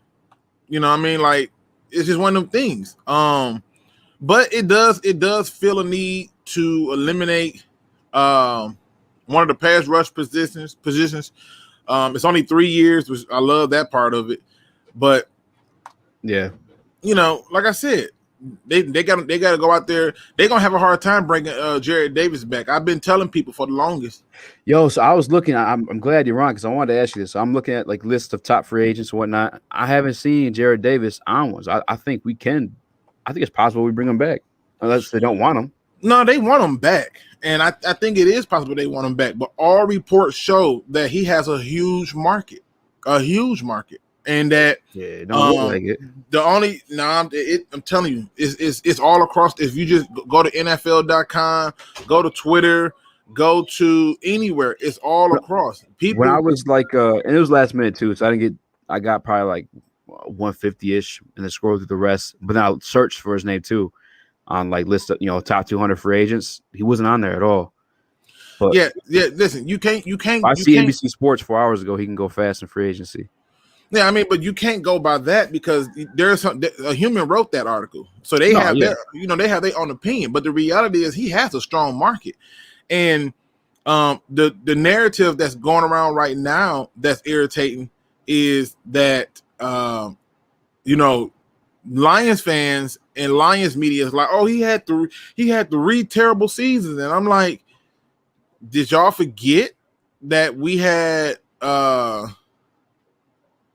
did y'all forget that we had like freaking Matt Patricia for those 3 seasons? Like, yeah, like nobody got better in that Matt Patricia system. And so to me, when you look at the market for Jared Davis, people see what I saw. That's why I made that video saying that he was elite. I'm like, this dude blowing up blockers. He's tracking down the ball. They're like, oh, he can't cover. That's BS. Everybody can't get past that one damn play where Ezekiel Elliott, they had a well-played design where Ezekiel Elliott ran a wheel route and scored. They can't get past that. Like, are you still sticking with elite though, or good? I'm sticking with elite. Man, you crazy. I know. It sounds like I think he's good though. I think he's serviceable. You know what I'm saying? What is an elite player to you? Elite. When I think of elite, I think of who was my man? Because you're a Seattle fan. Who was my man in the middle there? Bobby Wagner. Yeah. Why is he elite? I think Luke Kuechly, elite. Why are they elite though? See, I don't want the ability to do everything. I think they cover well. I think athletically, size wise, and those. No, I guess Wagner wasn't that big. And if you'd be surprised when you go through and you look at Wagner's coverage skills. Wagner didn't start off really like the coverage guy. As they got more and more talent around him, and he got good coaching, he learned how to do little techniques. Plus, the Seattle kept constant heat on him. But what I'm pointing out to you, those guys too, man, like the instinct on filling in the gaps when they need to, from backpedaling. I mean, I'm definitely not putting Jared Davis on their level at all. Yeah, but see, you have this view where it's like he's good, but he's not elite. I'm telling you, he's elite because you have to look at the fact that, okay, he had 1 year under Jim Caldwell, right? And I think that was his rookie year. Let's see. I want to say that was Jim Caldwell's first year. That first year he came, I feel like. I think it was like what, 2017, something like that. I'm drawing blanks right now, right? My brain's running. 2017 was his first year. But okay, stay with me. These last 3 seasons, I scrapped all those in the garbage. Even in those last 3 seasons, I seen where he was still playing elite, but they had terrible scheme, terrible coaching, terrible everything. He still was balling. But I scratched those last 3 years because I'm like, I have to believe that in order for me to say he's not elite, then I got to say that we had good coaching. We didn't have that for the last 3 years. And so when you do look at the coaching now, that dude was balling. That dude was balling before Patricia got there and was on the upside. That thing I know, Patricia get here and the dude went down. Tracy Walker was going up. Then he went down. Glover Quinn was balling the year before, but somehow he gets benched earlier in the season for Tavon Wilson. Like, I mean, just there's nothing about the last coaching staff that made me say that he's not good. What Jared Davis do that's so special and so amazing is he has the instincts to go here and go there. And yeah, sometimes he can overrun a play. Like, I'm not gonna act like he perfect, he unscathed. But what happened with the massive reduction in production that you saw from him, that all came from because of Patricia. And so other teams who are looking at him are saying, hey, this dude didn't have good coaching, right? Like, he didn't have good coaching. So if he didn't have good coaching, why would I, now believe that he's it's trash? That's not the case. I'm trying to get his numbers up on the screen. His first year with Patricia, if it was 2018, he actually had a better year, minus the interception he had his rookie year under Caldwell. I'm gonna tell you why. I'm gonna tell you why I say that. Hold on. Look at the numbers real quick though. Okay. 10 quarterback hits, 10 tackles for loss, and then 100 combined versus 96, 4-4. Yep. Yeah. I'm trying to wait till you get me to the point. No, I'm just telling you, like, the numbers are better from they really first year under Patricia than you have small marginal changes, but if you look in the first year under Patricia, in the first year he was blitzed a lot. And on top of being blitzed a lot, they used him to spot a quarterback a lot. So, but in that first year, you look up and you see just in the play. See, I don't just go by the stats. I'm telling you, I remember watching, because when we drafted him, I was like, okay, let's see what happened. No, they did blitz him a lot, yeah. And so when you go through and you look at the numbers, you're going to see like, oh yeah, he got this many quarterback hits, he got this many. But the thing that I'm looking at is in the first year. After that first year, I was like, okay, we got something here. The second year, I'm like, all this blitzing they doing, then everybody started saying he can't cover because he got beat on that one play. They just can't get past that one play. He did look to struggle. I mean, even when Caldwell was here, he wasn't really covering that well. Yeah, but he's athletic, so the ability is somewhat there. But that's why from elite to good. No, but what I'm saying is, even in Caldwell's year, that's his rookie year. Like you like, I'm not like, if I can't kill Jeff Okudah for that rookie season, I'm definitely not killing Jared Davis for his rookie season.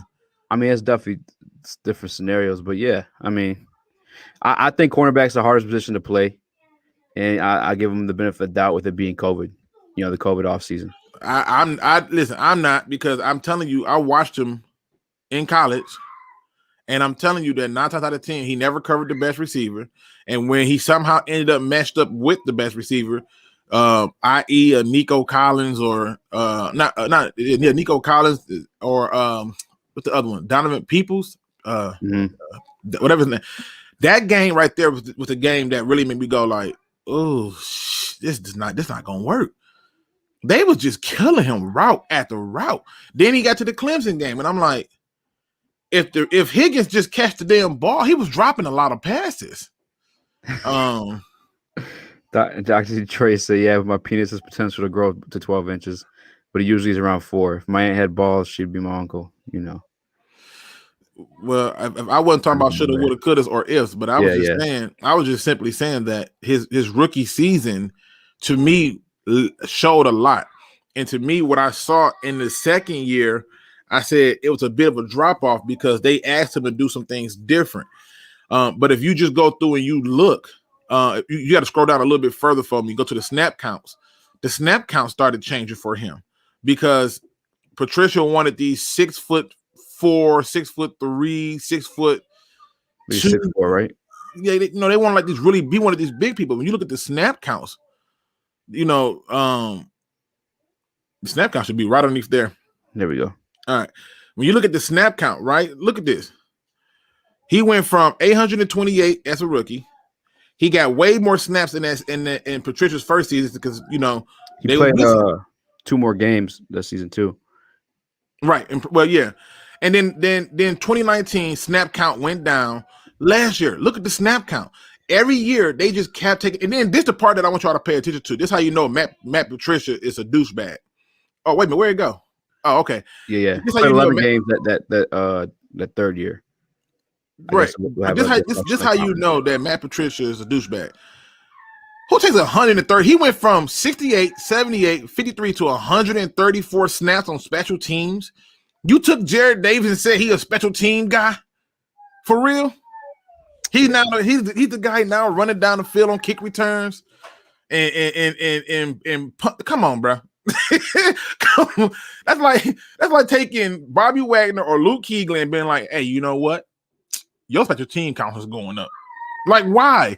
And I'm saying that to show that the moment that they did that, that's another issue. If you look at his best production years, when he took the snap counts on defense versus special teams, it's a difference. It's a total difference. You see a huge gap in a lot of those, but 134, that's crazy. 30% of the time he was. No, he definitely switched him to a special teams guy. But that's why he has to market though. He has to market because people look and they said Detroit stupid. He's got a market, but I don't know if it's the NBC Sports one where he may go quick. The assumed salary was $7 million. Like that's not like a elite. You think money determines eliteness? No, but that determines his market. You know what I'm saying? Like $7 million ain't much. I'm talking about 1-year deal for it too, which is understandable. What determine market is demand. So yeah. So contract has nothing to do with it. Demand does. Well, demand will raise your contract though. You know what I'm saying? Like if there's a market for you, the more people shooting for you, the more that number is going to raise. But if I don't know what other people are offering, like the word is he has a market, right? We thought that he's going to hit the free agency and he was going to sit. He's not sitting. He's going to be in the first pool of people getting signed. Yeah. But I'm just saying that if you look, he might end up here. For real. I hope they bring him back, and I think they are trying to bring him back. I think what he's going to see is he still might not, but like I think he's going to see like, okay, no one's really offering me shit. I could take a 1 year while I already have a home and everything. You know what I'm saying? Prove myself, or maybe he takes a cheap deal with a contender to prove himself. Who knows? I mean, see, I think it's the other one. I think he take a cheap deal with a contender to prove himself because he's not going to do it here. He done been through too much here. Plus, you look better too with a contender too. You know what I'm saying? Like he'll look way better around. No, he looked good here. The problem is we as fans be thinking we know him more than what would be going on, and it's not true.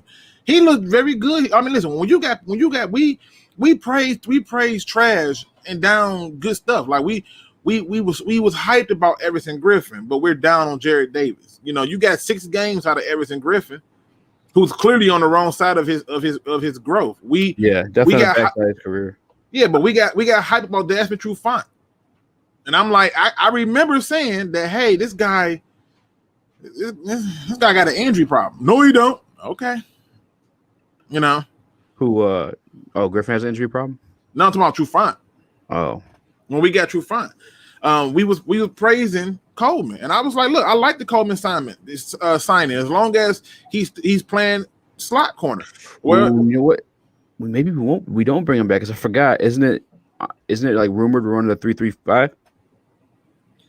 Jared Davis is an athlete that can play. He could play in any defense, and from what I can see on film, because he still was performing in that weak ass defense that Patricia deployed. I don't think his coverage is good enough for a 3-3-5. Honestly, my personal opinion. Well, I don't more suited for a 4-3. You got to ask yourself though, what are you asking him to do in the 3-3-5? I mean, he'd be the Mike, right? He'd be like one of the middle linebackers. No, he wouldn't. He would be the rush outside linebacker. What? 100%. I ain't gonna get you in trouble, Luke, but I don't agree with that one. You don't have to agree with it. I'm just telling you the reality of it. If you go scroll back up, I'll show you the proof is in the pudding. Scroll back up to the top for me. All right, hold on. Let's look at the comments. Let's get on back to the top real quick. All right. How many tackles for a loss in his career? Yeah, in his career, 19. How many quarterback hits in his career? 23. Yeah, they're gonna blitz that man. That's what he's good at.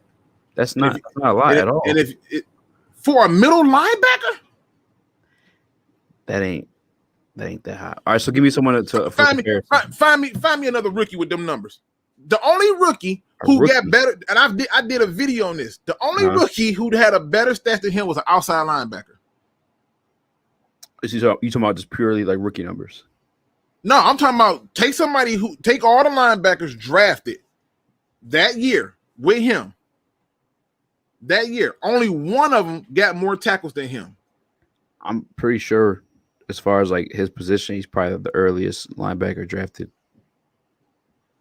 No. I mean, like he's better than them dudes. If you take it out of his draft class, sure, but I'm talking about like in terms of like other players. Like we get, I don't know, bro. Middle linebackers don't have numbers like that, bro. I'm trying.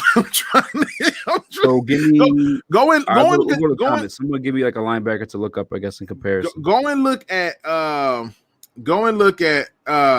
what is his damn name? But he's a middle line. He ain't an edge rusher. But go ahead, think, because I gotta look him up too.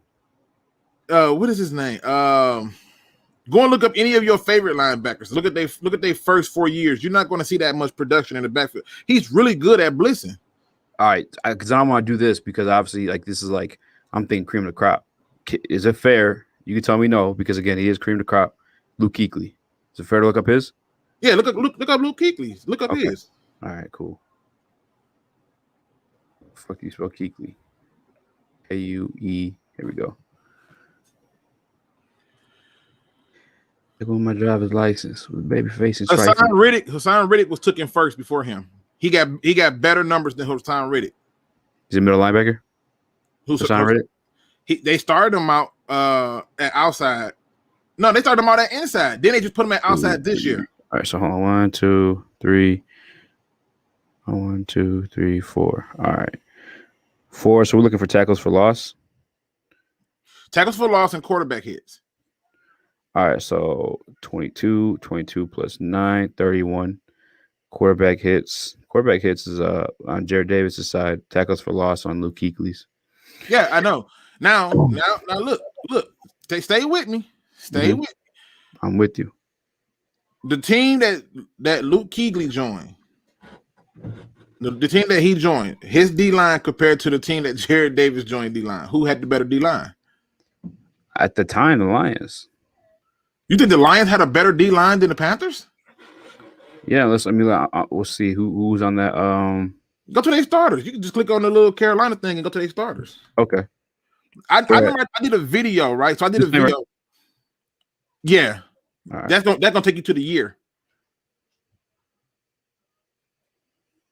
That'll take you to the year. And then you can go look at the starters. It should be a tab that says starters right there. You see it like starters and roster.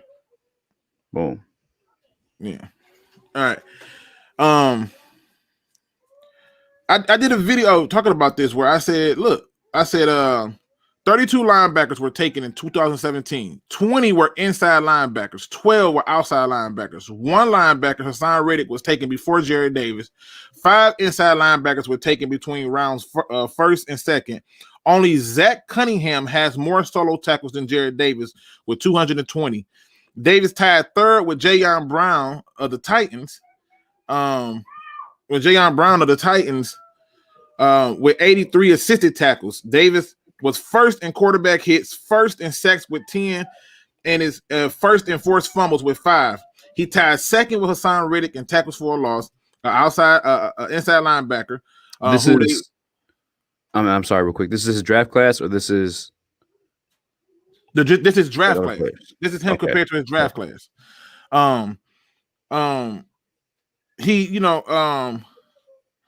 Hassan Reddick, he tied second with Hassan Reddick with tackles for a loss. He tied third with Zach Cunningham and Jaron Brown for forced fumble recoveries.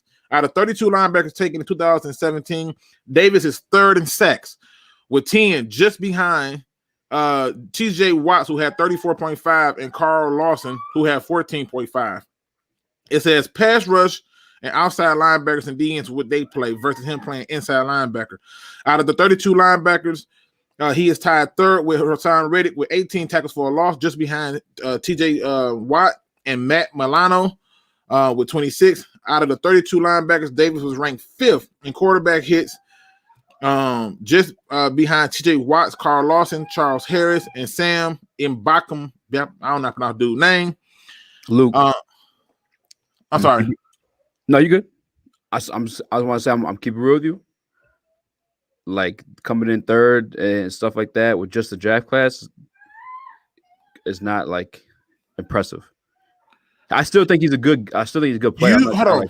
So wait. You say coming in third with his draft class. He came in third behind outside linebackers. That's the part you're missing. Oh, okay. He came in third behind outside linebacker. He's the middle linebacker. Uh-huh. These guys are on the outside meant to do that. He ain't meant to do this. That's very impressive. But look at that D line. You tell me that D line is better than Luke Kuechly? Yes. What? Who? I mean, it is. Wait. Ziggy Ansah. I can't see because your easy thing is over. All I see is Ziggy Ansah. I see Hakeem Spence. Hold on. You got to scroll it down for me. Because I'm like, bro, this is crazy. He said this is a better D line.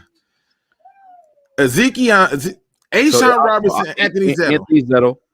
Ashawn Robinson, which I think we agree is a good player, right? No, we don't. You don't think Ashawn Robinson's a good player? Man, hell, I was mad as hell. We got the wrong D tackle. Wow. What? I keep nice, bro. Listen, let's do it like this. You got Anthony Zettel, Ashawn Robinson, Hakeem Spence, and Zeke Ansah. Now go and look at the Panthers D line. Are you serious? Dead ass. I believe you too. That's the sad part. Dead ass. I mean, it's comparable. Oh, Pistons are going after Aaron Gordon. Wow. Benjamin Foe just came in with some breaking news. So they're closer than they're definitely closer than what you would imagine. So Greg Hardy, beast, right? 11 sacks that year. Ziggy had 12 sacks that year. Charles Johnson, beast. Yeah. Charles Johnson had a good year. Yeah. Ryan Edwards, Dwayne Edwards. No. See, this is where you would be wrong. Ryan, back over real quick too. Dwayne Edwards was used he was used to free up the linebackers a lot. But their D tackles, where they D tackles succeeded at, was they took up space for the linebackers to run. That's what Ashawn King did. Man, if you don't stop this noise, Ashawn won shit. I hate to be this guy to say that. Wow. Ashawn won shit. I agree. I think he was great at filling the gap and doing his job. Ashawn. I think he's a great run stopping defensive tackle. You think Ashawn is? I think Ashawn is. Nah, they're probably comparable. I was gonna say I think Ashawn is better at his role than Jared Davis is, but they're pretty. What? Pretty comparable. You played this sport though, right? Like I know you did. Yeah. And you was impressed with Ashawn Robinson. Yeah, Ashawn's a good run stopping defensive tackle. Okay, well, listen. If all this stuff you're talking about is true, let's go and look at the numbers. The moment I said that my guy was elite, you went to the numbers. Let's show Ashawn Robinson's numbers. Well, so how you were just talking, right? Like that defensive tackle's role on the team wasn't necessarily stats. I feel you, but I want to see the numbers. Though. What's the numbers? That's the same. So hold on, that's the same type of role Ashawn had. Even Ndamukong Suh. If you go look at Ndamukong Suh's career numbers, other than his rookie year, nothing jumps off the page. Like you said? Oh my sweet baby Jesus! What? Are you trying to use Ndamukong Suh as an example for your Ashawn Robinson? No, I'm showing you. I'm telling you, like, so defensive tackle. Do you agree Ndamukong Suh is a great defensive tackle? Yes. Okay. When you go to the numbers, they're not sexy. To who? To who? To anyone. Go and look at Ashawn Robinson numbers and go and look at Ndamukong Suh numbers. You can actually do a full comparison on both of them, and you're going to realize quickly that this ain't making no sense, bro. I'm not comparing Ashawn to Ndamukong Suh. Don't. Okay, I'm just saying, but let's go look at. Let's go numbers for defensive tackle. I guess in comparison, like what we're talking about, filling the gap, is it going to show on like it's not going to show a number? Okay, but that Dewan Edwards has 6 sacks and like a number of tackles for a loss. What does Ashawn Robinson get? So his rookie year, he only played 5 games. So we'll go to I'm sorry, he only started 5 games. We'll go Dewan Edwards has 6 sacks. This the guy you said was on the Panthers who you said one word for damn. This man got 5 total sacks in all of his in 1, 2, 3, 4, 6 seasons. Stop playing with me, bro. Look at bro. Okay. But barely any games played in those 6 seasons. Wait, 1, 2, 3, 4, 5. 5 seasons. Why is this thing blocking? Can you see? Is this blocking you too? You realize that Jared Davis got more quarterback hits than Ashawn Robinson. Ashawn Robinson got the shortest distance to the quarterback. Again, like filling the gap, freeing up linebackers. He wasn't doing. Wait, hold on. Jared Davis had how many? Dude, Ashawn Robinson was not a very good player, bro. I'm sorry. He wasn't like to me, even when he came out of college, I had Reed as a better prospect coming out of college than him. Seattle took Reed, we took Ashawn. I was like, what? Ashawn Robinson was no, bro. Ashawn Robinson is the definition of meh. Like there's no way you're going to convince me that Ashawn Robinson was about that life. It's not, bro. Look, just look. The numbers don't even look good. Just look. Oh yeah, he barely played. Go and look at the first 4 seasons of Ndamukong Suh. I'm not even doing that. That's not okay. Bump that. Go and look at the first 4 seasons of Reed for the Seattle Seahawks. Dolo said Ashawn trash. I'm telling you, bro. I don't know what you're talking about. I'm serious. Ashawn. I will watch games. Ashawn is good. I don't know what, like, he's definitely like more than serviceable. So you telling me Ashawn is good and Jared Davis is good? Yeah. I swear this is why. Listen, easy. You know, I will say Jared Davis. I put Jared Davis over Ashawn just from purely being more available. Ashawn is comparable to what Panthers D line was. After seeing those numbers, though, I think I will say actually Panthers had a better line. Look at the sack numbers for Edwards in them too. Suh lived in double teams. Ashawn didn't. Huge difference. Ashawn right. He never. Man, who was double teaming? Not as close to Suh. Like, let me get this off. Like, let me clear the air on that. I'm not comparing Ashawn to Suh at all. I was just saying for defensive tackles, the numbers aren't always going to jump. Not a Lion fan says he right about Suh. What is he right about with Suh? I don't know. Ashawn, I'm late to the comments, man. I apologize. What time is it? Oh, no, we're only like 3 minutes. Ashawn and Suh aren't even the same species. Yeah, blasphemy. I'm not comparing them at all. I'm just saying, like, numbers aren't going to jump off the page when it comes. Luke, I mean, you said it yourself. I'm saying. Listen, you have linebackers, right. You have intangibles. Don't get me wrong. You have intangibles. I'm not acting like intangibles don't count. But my question to you was to look at what Jared Davis did behind what he had to work with versus what these other guys you named. And I'm telling you, he performed right up there with them with a lesser talented front four in front of him. And you know what? That's fair, actually. I will agree. You guys heard it here first. Luke G and Easy just came to agreement. I just said, like, that's hey. There's an earthquake about to happen. Like, what? I know, right? Listen, right? It's finna rain locusts and everything, bro. I mean, listen, I'm just saying. I feel like I hope people know, like, I love Luke. Luke's my guy, bro. 100%. It's all love, bro. Outside perspective is, though. I am interested. You say what now? I am curious, like, what the outside perspective is, because like we do be getting heated, but it's sports. That's how that shit goes. Right. It's supposed to be this way. If you look at the best shows on TV, they're listen. It's the reason why Skip and Stephen A had the most successful show for years. That's true. You know what I mean? So now you got Skip and Shannon ain't finna let no punches be thrown. You know, Shannon, that boy can go with the best of them. So it's like I said, I'll tell you all the time, man. When it's talking sports, there is no personal about it. It's sports. You know what I'm saying? Yeah. But I definitely want to let you sit there and tell me that A-Shawn was good. A-Shawn? If you were healthy more often, I still think A-Shawn's good. But like in comparison to Jared Davis, no, actually, Jared Davis is better with A-Shawn all day. I guess after longevity of it for sure. I like Troy. Troy say Flowers 5 years, 90 million. Okwara 3 years, 39 million. Our new GM is already better than Quinn. Yeah, I mean, the problem is this: when we got Trey Flowers, I was like, I don't think he's gonna live up to that contract. You know, I think at that time he was an average and he had a career high of 7.5 sacks at that time when we signed him. Mm-hmm. And I was like, we're gonna see how they use him. But yeah. So yes, James, you're up on the timing, right? Like it's positive. Shawn Rogers way better than A-Shawn Dwayne. 100%. Not even close. I love Shawn Rogers. One of my favorite players all time. Yeah, big 92. Yeah, I remember his big ass. I think it was maybe it might have been a punt block or a fumble return. I mean, same thing, I guess. But he ran it back. He needed the oxygen after.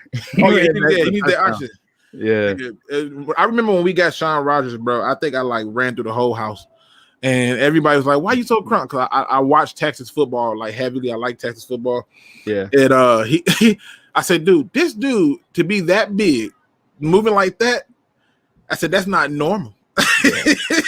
That's just not normal." And if you look at his stuff, man, it's a different beast. Not a line fan buzz says on the field impact play don't show in stats. Jared Davis doesn't impact the game no more than Shawn. That's fair. That's not fair. That's fair. That's not the man took 100 special, man. He took 100. He took 134 snaps on special teams. Don't tell me he don't affect the game. If he didn't affect the game, we wouldn't be all pissed off when certain little plays happen. That's not true. That's not true. Luke, when are you gonna let us know that this is your login? Which one? Dolo defend you night and day. And listen, and Dolo disagree with me all the time. Oh, for real? I've never seen it, bro. No, Dolo always disagree with me, bro. And I don't do fake accounts. This is Luke's burner. I wish it was, but yeah, Dolo don't. He always disagree with me. I think the last disagreement we had was about Stafford. He was done with Stafford. I was like, oh my god, like he was so over Stafford, man. Yeah. Stafford gets emotional, man, because like you want to have faith in him for so damn long. I don't even think it's a matter of emotion. I just never understood our fan base. When they are which way I want to word this. I feel like our fan base gives certain players a pass, and they don't give other players a pass. And so, I heard this a long time ago. The three worst positions you can play in anything in Detroit is quarterback, goalie, and pitcher. And the fans are going to give you that work. When Justin Verlander, all them years, Justin Verlander was killing people. Fans loved him. He started having a few bad years. Get him out of here. Like, you know what I mean? Like people hated Justin Verlander, man. Bro, they hated that dude, right? Like, I mean, like remember, look at the goalies in hockey, man. What was it? Howard? I'm drawing a blank on his damn name. But I remember he had like a couple games where he shut teams out, and everybody was like, we got ourselves a goalie. And that thing, they started giving up points. And, get him out of here. It's like, Every quarterback we get. You know what? It's probably like that every city. No, you don't think that's like that? No, it's not, bro. I don't been around, bro. No, it's not. Because I remember, I don't remember what team or what player it was, but I was talking to somebody from like out of state, and they're like, "We need to get rid of this guy." And it was like, dude, I'm like, I think it might have been Drew Brees. I was in New Orleans, and they're like, "We gotta get rid of Drew Brees." I'm like, "The fuck y'all talking about? Get rid of Drew Brees?" Like, okay, like yeah, send him on over here. That's how people are with Stafford too, I guess. Nah, but see, they wanted to get rid of Drew Brees at one point because they felt like Drew Brees was getting older, which he was. But I'm just saying, bro, like I've probably done been around way too much, and I've been places where I hear how they a lot of they sports, because a lot of times I go to those games, they're not talking how we talk, man. They be hyping they people love. You feel me? Like we one bad season and that's it. We would never forget that one bad season.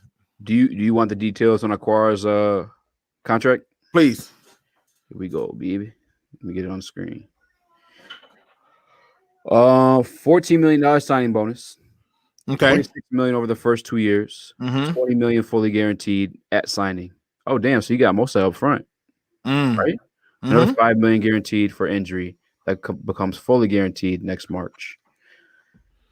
This should be confusing me though, man. Because like so all you do just do the quick rough math. So you take the 14, take the 14 million out. You wait. Okay, first of all, we know that it's 26 million over the first 2 years, right? Yeah. They've already paid 14 million of that 26 over the first 2 years. Yeah. Right. So that leaves what, 6 million? Yeah, so 6. So they leave 6 million that's guaranteed, which give you your 20 million fully guaranteed. So I have a question real quick, because I never really understood this. Okay.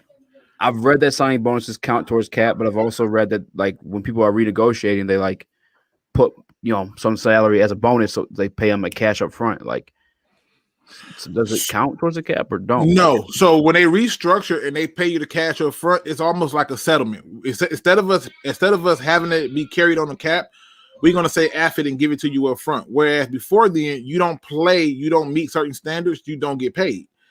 But now they said, you know what, we'll restructure it, give you the money up front, and then if you don't perform, it is what it is.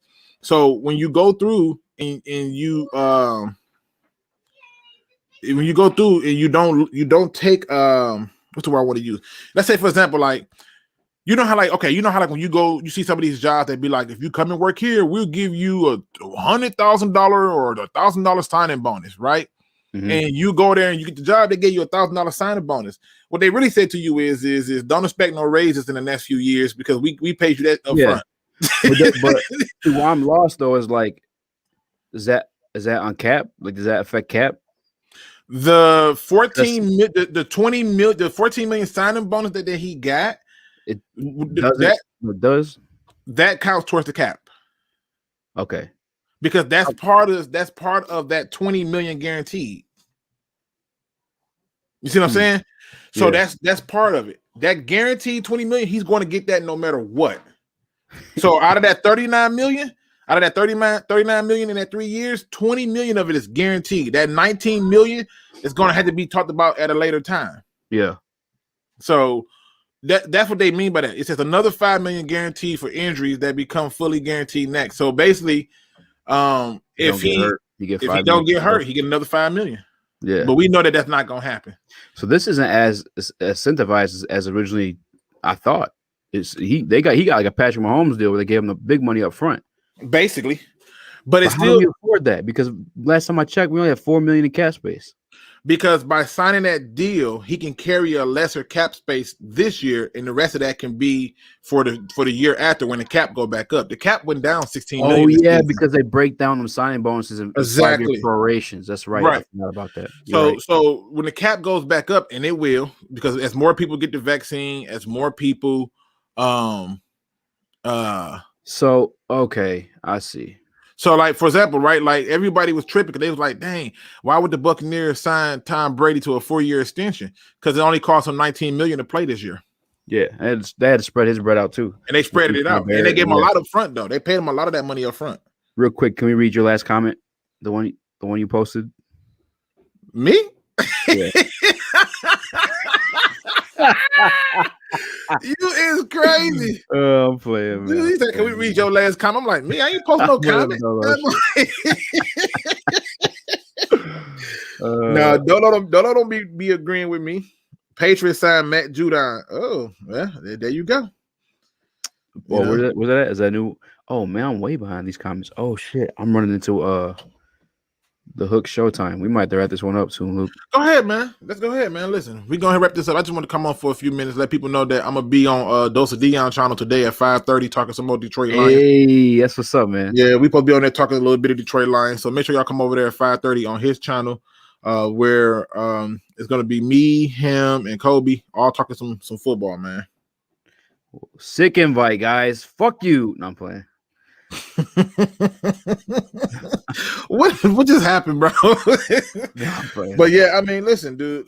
You know me. I don't like to lead this thing without giving a good positive word. You know what I mean? So, real quick, and shout out to you for having them on ready like that. That's crazy to have the fucking word of the day off the hip like that. Bro, listen, man. You gotta get yourself together before anything else, man. Okay, I fucked with that.